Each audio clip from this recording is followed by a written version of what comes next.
नमस्कार प्रेक्षकांनो, आजच्या भागामध्ये आपण बघूया तर इथे मंदिरामध्ये ऋषिकेश पोलिसांना घेऊन पोहोचलेला असतो। तो म्हणत असतो, जानकी दागिने सापडले का? तेव्हा जानकी म्हणते, हो ऋषिकेश, हे बघा ना, या कुंडीमध्ये दागिने सापडलेले आहेत। तेव्हा इथे ऋषिकेश तिथे सुमित्राला बघून लगेचच अपसेट होतो। तो तिच्याकडे बघतसुद्धा नाही, कारण तो तिच्यावरती रागवलेला असतो म्हणून। त्याचबरोबर इथे प्रेक्षकांनो, जेव्हा इकडे आता ऋषिकेश पोलिसांना तिथे घेऊन येतो, पोलीस म्हणत असतात की हे दागिने ह्या कुंडीमध्ये कसे काय आले? कदाचित चोरांनी हे दागिने चोरले असतील आणि ह्या कुंडीमध्ये ठेवले असतील। तेव्हा ही कुंडी आता फॉरेन्सिक लॅबला जाऊ दे, कारण चोराने जेव्हा या कुंडीमध्ये दागिने ठेवले असतील ना, तेव्हा त्याच्या हाताचे ठसे या कुंडीवरती उमटले असतील। तेव्हा इकडे सारंग म्हणतो की ऐश्वर्या, आता आपलं काही खरं नाही आहे। मला असं वाटतंय की याच्यावरती आपल्या हाताचे ठसे उमटलेच असतील। तेव्हा इथे ऐश्वर्या म्हणते, अजिबात नाही, कारण जेव्हा मी याच्यामध्ये दागिने ठेवले होते, माझ्या हातामध्ये ग्लोव्ज होते, त्याच्यामुळे माझ्या हाताचे ठसे या कुंडीवरती उमटले नसतील। तेव्हा इकडे सारंग आता घाबरलेला असतो। इन्स्पेक्टर साहेब म्हणत असतात की आता एक काम करा, ही आता कुंडी इथे ठेवू नका, फॉरेन्सिक लॅबला जाऊ दे, आणि इथे जेवढे भाविक आहेत ना, त्यांच्या हाताचे ठसेसुद्धा तुम्ही आता घ्या आणि चेकिंगला पाठवा। त्याचबरोबर प्रेक्षकांनो, इकडे आता जानकी म्हणत असते का पण त्या गुन्हेगाराला तुम्ही लवकरात लवकर पकडा आणि त्याला अरेस्ट करा। तेव्हा इकडे आता ऋषिकेशसुद्धा हेच म्हणतो की त्या गुन्हेगाराला पकडल्यानंतर फक्त त्याची आणि माझी एकदा भेट घडवून द्या। तेव्हा सारंग खूपच जास्त आता घाबरलेला असतो। तेव्हा सारंग आणि ऐश्वर्या दोघेजण घरी जायला निघालेले असतात। सारंग म्हणत असतो की ऐश्वर्या, बघितलंत ना, जानकी वहिनी पुन्हा एकदा जिंकली आणि आपण दोघेजण हारलो। ती बरोबर त्या ठिकाणी कशी पोचली, खरंच मला काहीच कळत नाही आहे। हे आता कधीपर्यंत चालू राहणार आहे चक्र, काय माहिती। तेव्हा इथे ऐश्वर्या म्हणते, मला काय विचारताय, मी त्या कुंडीपर्यंत पोचलेच होते। तुम्ही बघितलंत ना, आपण सगळी मंदिरं पाळती घातली आणि त्या कुंडीपर्यंत पोचलेसुद्धा होते। त्या कुंडीला हात लावायला जाणार तेवढ्यातच तो साप आला आणि त्या कुंडीमध्ये येऊन बसला आणि ते दागिने त्या जानकीला सापडले। इकडे सारंग म्हणतो, पण मी तर फक्त पिक्चरमध्येच बघितलं होतं की साप येऊन माणसाची मदत करतो, पण आता डोळ्याने बघितलंसुद्धा। हे कसं काय झालं असेल ना ऐश्वर्या? कशी काय मदत केली असेल त्या सापाने जानकी वहिनीची? तेव्हा ऐश्वर्या म्हणते की जाऊ दे, त्या जानकीला तर ना मला असं वाटते काय करू आणि काय नको। तेव्हा इकडे आता सारंग म्हणत असतो की ऐश्वर्या, खरं तर या सगळ्यामध्ये तुमची चूक आहे, कळलं ना? तेव्हा ऐश्वर्या म्हणते, माझी चूक आहे का? आता मी काय करू मग? जाऊन त्यांच्या हातापाया पडून ते दागिने परत घेऊन येऊ का? तेव्हा सारंग म्हणतो, तुम्ही तुमच्या डॅडकडे का नाही पैसे मागत? तेव्हा ऐश्वर्या म्हणते, माझे डॅड काय इथे पैशांच्या गादीवरती झोपतात का त्यांच्याकडून पैसे आणायला? आता यापुढे मी काही करणारच नाही। माझा प्लॅन होता ना, आता यापुढे तुम्ही प्लॅन करा, मी तुम्हाला साथ देईन, कळलं? त्यानंतर इथे सुमित्रा घरी आलेली असते। अवंतिका येते, सुमित्राला मिठी मारते, विचारते, आई तुम्ही ठीक आहात ना? तुम्हाला बरं वाटतंय ना? बरं झालं आपले दागिने सापडले। तेव्हा अवंतिका जाते आणि जानकीलासुद्धा मिठी मारते, कारण जानकीमुळे ते दागिने सापडलेले असतात। तेव्हा इथे जानकी म्हणते की माझ्या वकील भाऊजींनी तुझ्यापर्यंत माहिती पोहोचवली वाटतं, दागिने सापडले त्याची। त्यानंतरला इथे आता सुमित्राला खोकला येतो, तेव्हा लगेचच जानकीचा जीव कासावीस होतो। प्रेक्षकांनो, जानकी लगेच म्हणते की अवंतिका, एक काम कर, आईना घेऊन तू आतमध्ये जा, सकाळपासून त्यांनी काही खाल्लेलं नाही आहे, त्यांना आधी काहीतरी तू खायला दे। तेव्हा इकडे अवंतिका म्हणते, चला आई चला, काहीतरी खाऊन घ्या। तेव्हा सुमित्रा म्हणते, अगं जानकी, तू तर सकाळपासून काहीच खाल्लेलं नाही आहेस, पिलेलं नाही आहेस, तुझा निर्जला व्रत होता ना, चल तू आधी माझ्याबरोबर आतमध्ये चल आणि काहीतरी तुम्ही खाऊन घ्या, चला। तेव्हा इकडे आता ऋषिकेश म्हणत असतो की जानकी, आपल्याला घरी जायचं आहे, आपल्या घरी। तेव्हा इकडे आता आपलं काम झालं, त्यांचे दागिने सापडले, बरं झालं इथे आपण रणदिवेबाईंना सोडायला आलो होतो, त्यांना सोडलं, आता आपण घरी जाऊया, आपल्या घरी।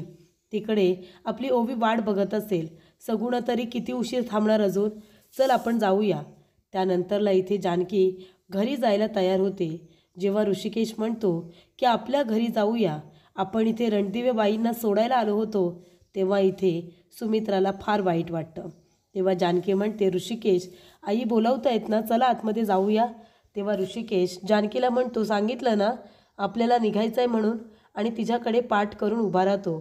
तेव्हा जानकी म्हणते, आई काळजी करू नका, जसे आपले दागिने सापडलेत ना तसंच तुमचं ऐवज लवकरच तुमच्या जवळ असेल, हा शब्द आहे माझा. असं म्हणाल्यानंतर ऋषिकेश लगेचच आपल्या घरचा रस्ता पकडतो आणि इथे अवंतिका सुमित्राला घेऊन आतमध्ये जाते. तेव्हा ती मागे वळून जानकीकडे पुन्हा पुन्हा बघत असते, कारण तिच्यामुळेच दागिने हे सापडलेले असतात. त्याचबरोबर इथे सुमित्रा धावत पळत येते आणि म्हणत असते, अहो बघा ना, अहो बघा, जानकीमुळे आपले दागिने सापडले. तेव्हा इथे आता चोरीला गेलेले दागिने हे सापडले, हीच मुळात आश्चर्यकारक गोष्ट आहे असं इकडे आजीला वाटतं. आजी म्हणत असते की सुमित्रा, अगं हे कसं घडलं गं?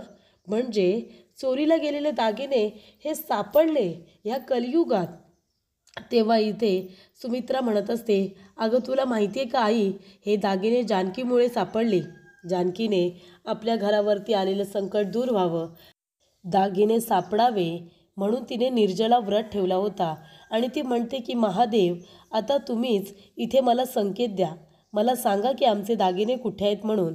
आणि त्यातून साप बाहेर आला. तर इथे आता साप आल्यानंतर तो त्या दिशेने निघून गेला, ज्या दिशेने त्याच्या मागे मागे आता आपली जानकीसुद्धा गेली. जानकी म्हणते की महादेव मला काहीतरी संकेत देण्याचा प्रयत्न करतायत, तेव्हा आता मला जाणून घ्यायलाच हवं की ते महादेव सांगण्याचा प्रयत्न तरी काय करतायत. तिथे गेल्यानंतर जानकी म्हणाली की आई ते बघा, अहो ते माझं पैंजण आहे ना, मला ऋषिकेशने लग्नामध्ये गिफ्ट केलं होतं. तेव्हा इकडे अशा पद्धतीने दागिने सापडले हे आता सुमित्राने सांगितलेलं असतं. त्याचबरोबर इथे आता जानकीचे आभार मानावे तेवढे कमीच. जानकीमुळे दागिने सापडले असं जेव्हा इथे आता वारंवार सुमित्रा म्हणत असते, तेव्हा इथे आजी म्हणत असते, अगं बास झालं, बास झालं, काय तू जानकी जानकी करतेस?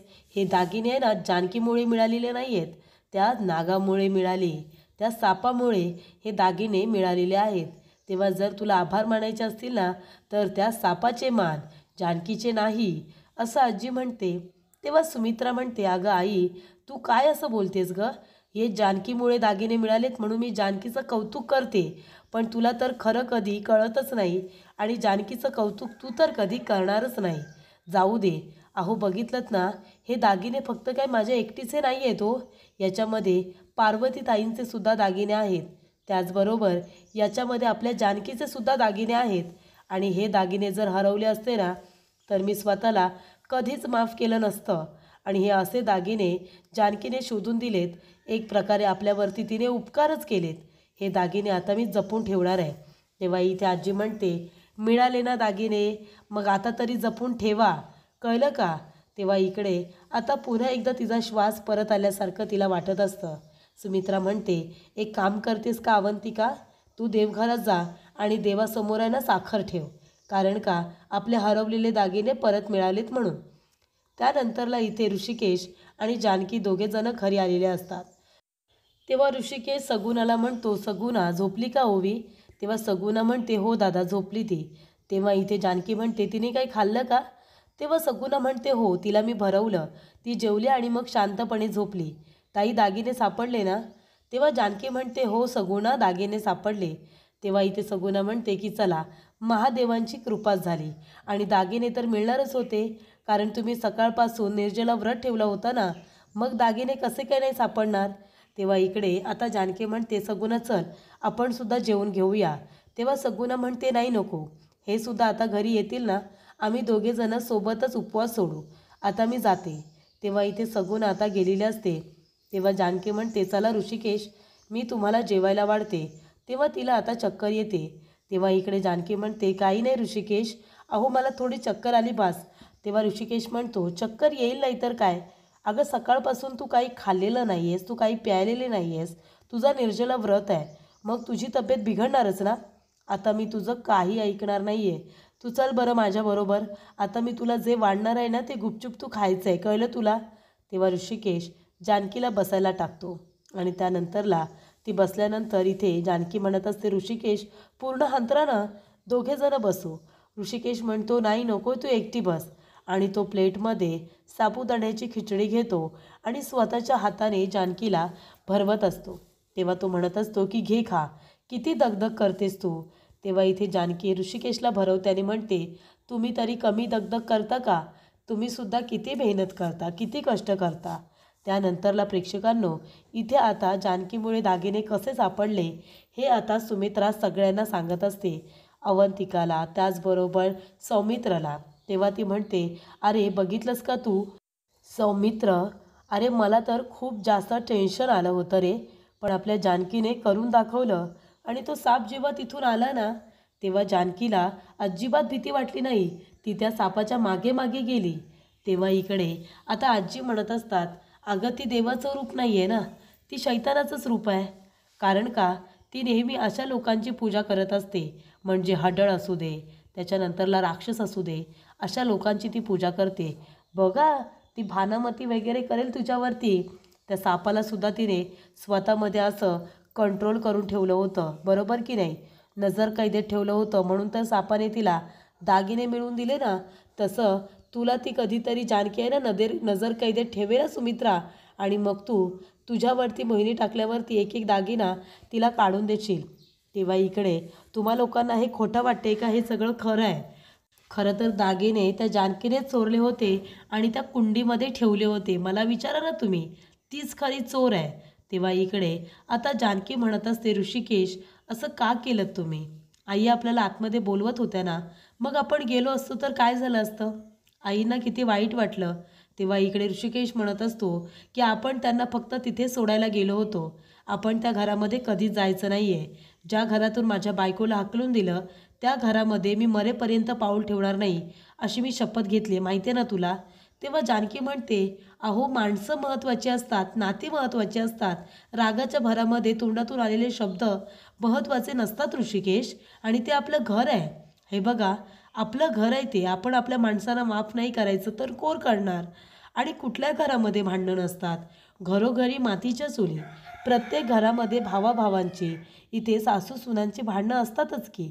आपल्या घरामध्ये झाली तर काय एवढं? आणि हे बघा ऋषिकेश, अहो सोबत एकत्र राहिलेले भाऊ स्वतंत्र आपली इथे आता संसार उभे करतात, पण ते शेवटीला एकत्र असतातच ना.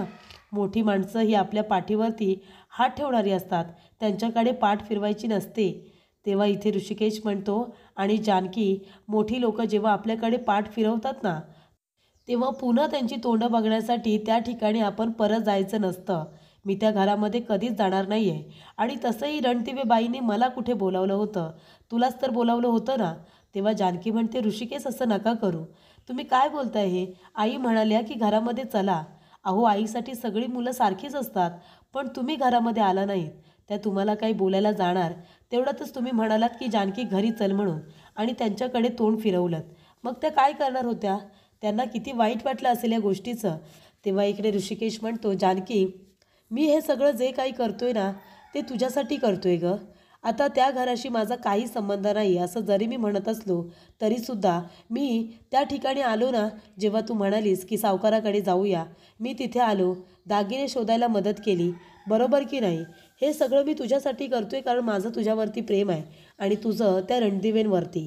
तेव्हा त्यांना काही त्रास झाला तर तुला किती त्रास होतो मला माहिती आहे. म्हणूनच म्हणूनच हे सगळं मी तुझ्यासाठी करतोय तरी. त्यानंतरला इकडे आजी म्हणत असतात, अगं वकील ना तुम्ही, मग तरीसुद्धा ही साधी गोष्ट तुम्हाला कळत नाही आहे की ते दागिने जानकीने चोरले असतील. काय म्हणणं आहे तुझं? तेव्हा इथे अवंतिका म्हणते, आजी तुम्ही एक काम करा, तुम्ही कोर्टामध्ये का नाही येत वकील म्हणून? कारण काही काही वकील असतात जे कोर्टामध्ये खूप काही बोलत असतात, एकदम सेन्सलेस, त्यांच्या बोलण्याला काही अर्थ नसतो. तसं तुम्ही बोलताय, कळलं तुम्हाला? तेव्हा इथे सुमित्रा म्हणत असते, खरंच पण मला जानकीचं खूप कौतुक वाटते रे. जानकी घाबरली नाही आणि बरोबर तो साप जाऊन त्या कुंडीवरती बसला, म्हणजे तिच्या श्रद्धेमध्ये किती ताकद आहे. तेव्हा इकडे आता सौमित्र म्हणतो की आजी, अगं कावीळ झालेल्या माणसाला कशी सगळी दुनिया पिवळी दिसते, तसं तुला जानकी वहिनी तुला गुन्हेगार वाटते, पण तुम्ही स्वतः सगळेजण गुन्हेगार आहात. तेव्हा इकडे आता जेव्हा सुमित्रा म्हणते की कुंडीवरती साप जाऊन बसला, तेव्हा सौमित्र म्हणतो की आई, तो साप जाऊन कुंडीवरती बसला म्हणजे दागिने कुंडीमध्ये सापडले का? तेव्हा इथे सुमित्रा म्हणते, हो ना, दागिने कुंडीमध्ये ठेवले होते त्या चोराने लपवून. तेव्हा इथे सौमित्राला आठवतं, गुलाब म्हणालेला असतो की मला ऐश्वर्या वहिनी खूपच जास्त ओरडल्या, त्या कुंड्या मी आता त्या कचरेवाल्याला देऊन टाकल्या, कारण त्या फुटल्या होत्या म्हणून. आता कचरा देण्याचं काम माझं आहे. मग त्या कुंड्या दिल्या तर काय झालं, माझ्यावरती खूप रागवल्या त्या आणि त्या कचऱ्याच्या गाडीच्या मागे धावत गेल्या. हे सगळं आता जेव्हा सौमित्राला कळतं तेव्हा त्याच्या लक्षात येतं की चोरी ही ऐश्वर्यानेच केली होती. त्यानंतरला इकडे आता जानकी म्हणत असते की ऋषिकेश, राग रुसवा जो काही आहे तो सोडा हो. आणि आता त्यांनी जरी आपल्याला घरातून हकलून दिलं असलं, माझ्यावरती त्यांनी आळ घेतला असला की मीच नानांना धक्का दिला, त्यांनी मला घरातून हकलून दिलं, मान्य आहे तुम्हाला या सगळ्याचा राग आला. पण आता ज्यांनी आपल्याला घरातून हकलून दिलं त्यांनीच आपल्याला घरामध्ये बोलावलं सुद्धा ना. मग आता त्यांनी जरी सुरुवात केली असली तरी शेवट तुम्ही करा. त्यांनी एक पाऊल पुढे टाकले की नाही, मग आता दुसरं पाऊल तुम्ही टाका बरं. तेव्हा इथे ऋषिकेश म्हणत असतो की जानकी, तुला कळत नाही आहे का, त्या सोयीस्कररित्या तुला आता घरामध्ये बोलवत आहेत. त्यांच्या घरावरती कितीही संकट आली तरीसुद्धा जानकी सगळं काही विसरून मदतीला धावून येते, आपल्याला संकटातून बाहेर काढते. म्हणून त्यांना तू आता त्या घरामध्ये हवी आहेस. नाहीतर त्यावेळेला ज्या वेळेला त्यांनी तुझ्यावरती चोरीचा आळ घेतला, तुझ्यावरती त्यांनी नानांना ढकलण्याचा आळ घेतला, तेव्हा त्यांना का नाही कळलं की प्रत्येक वेळेला संकटातून बाहेर काढणारी जानकी असते, ती जानकी कधीच नानांना धक्का देऊ शकत नाही, असं त्या का तुला म्हणाल्या नाहीत. तेव्हा जानकी म्हणते, ऋषिकेश, त्या जरी म्हणत नसल्या ना तरीसुद्धा त्यांना कळलं आहे की मी नानांना धक्का दिलेला नाही आहे. तेव्हा ऋषिकेश म्हणतो, त्या तोंडाने बोलल्या का तुला, सांग ना, सांगितलं त्यांनी, तू एवढं करतेस त्या घरासाठी, आधीसुद्धा सगळं काही चांगलं होतंच ना, आपल्या घरामध्ये सगळं काही व्यवस्थित चालू होतं, पण तरीसुद्धा तू एवढं करूनसुद्धा तुझ्यावरती त्यांनी आळ घेतला. जी मुलगी त्यांच्यासाठी एवढं करते, एवढी सगळ्यांची काळजी घेते, प्रत्येक वेळेला संकटातून सगळ्यांना बाहेर काढते, आणि तुझ्यावरती आळ घेऊन तुला घरातून हकलून दिलं, याला अर्थ तरी आहे का.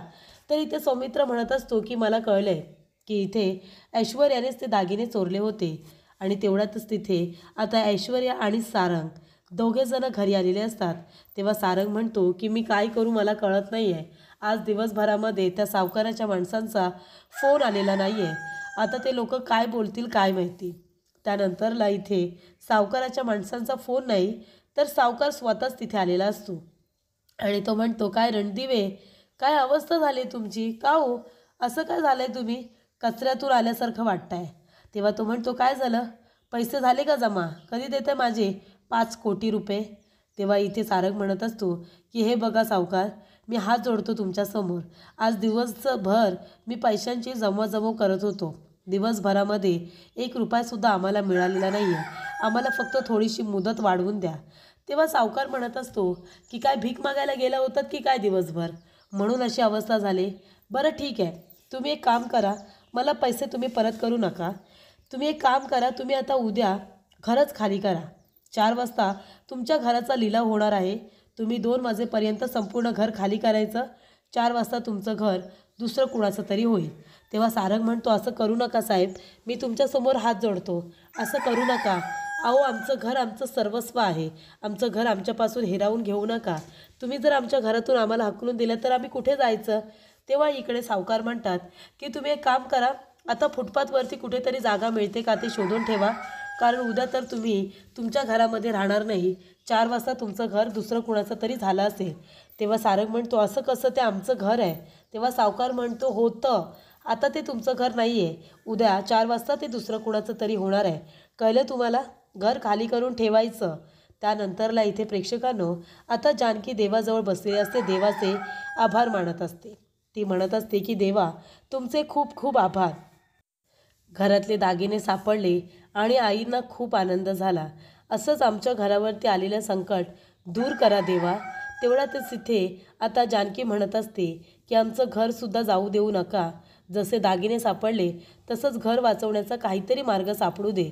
देवा, मी तुझ्यासमोर पदर पसरते, पण आमचं घर वाचू द्या. तेवढ्यातच तिथे गुलाबदादा येतात.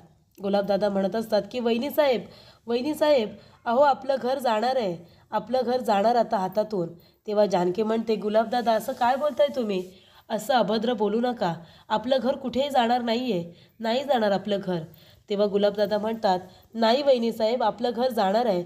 अहो 2 वाजेपर्यंत त्या माणसाने घर रिकामं करायला सांगितलं आहे, सावकाराची माणसं आली होती, त्यांनी सांगितलं आहे 2 वाजेपर्यंत घर रिकामं करायचं. 4 वाजता आपल्या घराचा लिलाव होणार आहे, जाणार आहे आपलं घर वहिनीसाहेब, जाणार आहे. तेव्हा इथे जानकीला हे सगळं ऐकल्यानंतर खूप मोठा धक्का बसतो. ती म्हणते, गुलाबदादा नाही, असं नाही होणार. देवा असं करू नकोस. आमचं घर माझं सर्वस्व आहे. त्या घरामध्ये माझी नाळ जोडली गेली आहे. मला काही नाव नव्हतं. त्या घरामध्ये मी लग्न करून आले, सून म्हणून आले आणि तेव्हा मला नाव मिळालं. जानकी म्हणून त्या घरापासून माझी ओळख निर्माण झाली. ते घर म्हणजे माझं सर्वस्व आहे. माझं सर्वस्व माझ्यापासून हिरावून घेऊ नका. माझं घर राहू द्या. तेव्हा इकडे जर माझं सर्वस्व माझ्यापासून हिरावून घेतलं तर मी मरून जाईन. त्यानंतरला प्रेक्षकांनो इथे जानकीला फोन आलेला असतो. तेव्हा ती फोन उचलते आणि बोलणं ऐकल्यावरती तिला खूप मोठा धक्का बसलेला असतो. तेव्हा इथे जानकी आता फोन ठेवते आणि ती आता खूप जास्त शॉकमध्ये असते. त्याचबरोबर सारंग म्हणत असतो की ऐश्वर्या काय करायचं आपण? ते लोक आता 4 वाजता येतील. आपल्याला 2 वाजेपर्यंत घर रिकामं करायला सांगितले. 4 वाजता लिलाव आहे ना घरायचा. काय करायचं आता? तेव्हा इकडे आता ऐश्वर्या म्हणत असते, आपण एक काम करूया का सारंग? मी सुद्धा मगापासून विचारच करते हो की काय करायचं, आपलं घर कसं वाचवायचं. पण मला काही कळत नाही आहे. आपण एक काम करूया का, ते दागिने परत चोरूया का आपण? नाहीतर आईंकडे मागूया का? तेव्हा सारंग म्हणतो, नाही आता आपण नाही काही करू शकत. वेळ हातातून निघून गेली आहे. तेव्हा इकडे आता सारंग म्हणत असतो, हे सगळं तुमच्यामुळे होतं आहे. तुमची आयडिया नसते ऐकली तर बरं झालं असतं. तेवढ्यातच इथे ऐश्वर्या म्हणते, माझ्या डोक्यावरती खापर फोडू नका, कळलं ना तुम्हाला? तेवढ्यातच ऐश्वर्याला एक फोन येतो. ती बाई म्हणत असते, काय ऐश्वर्या, ती कुंडी म्हणजे तुझी सगळी कुंडली आहे ग माझ्याकडे. जेव्हा त्या कुंडीमध्ये दागिने ठेवत होतीस ना, तो व्हिडिओ माझ्याकडे आहे. आणि तुला तर माहिती आहे त्या व्हिडिओचा वापर मी कसाही करू शकते. जर तुला तो व्हिडिओ हवा असेल, माझ्याशी बोलायचं असेल तर बागेमध्ये ये, बागेमध्ये मी वाट बघते. सारंग म्हणतो, ऐश्वर्या कुठे जात आहे तुम्ही? तेव्हा ऐश्वर्या म्हणते, मसनात जाते, येत आहे मागे मागे, शेपूट कुठलं, असं म्हणून ती आता रागानेच गार्डनमध्ये आलेली असते. तेव्हा इथे ऐश्वर्या म्हणते, ए कोण आहेस तू आणि इथे का मला बोलावलं आहेस? बरं बोलावलंस तर बोलावलंस आणि माझ्याकडे पाठ करून उभी आहेस आणि काय गं मला ब्लॅकमेल करतेस? माझा व्हिडिओ आहे का तुझ्याकडे? मी काही केलेलं नाही आहे, कळलं ना तुला? आणि ऐश्वर्या, ऐश्वर्या म्हणतात मला, ऐश्वर्या विखे पाटील. तुला माहिती आहेत का माझे डॅड कोण आहेत? आणि जर माझ्याशी पंगा घेतलास ना तर मी काय करू शकेन तुला माहिती नाही आहे. असं म्हणाल्यानंतर ती बाई आता जायला निघते. तेव्हा ऐश्वर्या म्हणते, बरं बरं ठीक आहे, 1 मिनिट थांब. मीच ते दागिने चोरले होते आणि मीच ते दागिने त्या कुंडीमध्ये लपून ठेवले होते. आणि तो व्हिडिओ तुझ्याकडे आहे का? तो व्हिडिओ मला देऊन टाक. काय करायचं आहे तुला सांग आणि काय हवं आहे गं तुला? हे बघ, मी तुला हवे तेवढे पैसे द्यायला तयार आहे. तू बोल फक्त तुला किती पैसे हवेत. तेव्हा इथे जानकी हसायला लागते. तेव्हा ऐश्वर्या म्हणते, हो मला माहिती आहे, आता आमच्याकडे पैसे नाही आहेत. आता आमचं घरसुद्धा गहाण आहे. म्हणून काय झालं, माझ्या डॅडकडे खूप पैसे आहेत आणि मी माझ्या डॅडकडून पैसे हवे तेवढे घेऊन तुला देऊ शकते, कळलं का तुला? ते दागिने मी चोरले, ते दागिने मी लपून ठेवले. मग काय झालं, कारण आम्हाला पैसे हवे होते म्हणून ते दागिने मीच चोरले, कळलं तुला?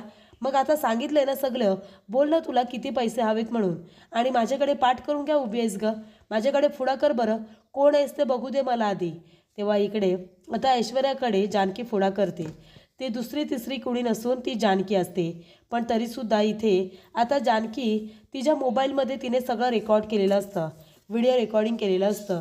त्याच्यामध्ये ऐश्वर्याने तोंडाने सगळा गुन्हा कबूल केलेला असतो. ती म्हणते, काय गं, का तू सगळं रेकॉर्ड का केलंस? कोण आहेस कोण तू? हे सगळं माझं बोलणं रेकॉर्ड करून काय करणार आहेस तू सांग ना? पैसेच हवेत ना तुला? किती पैसे हवेत ते बोल आणि कोण आहेस ते सांग.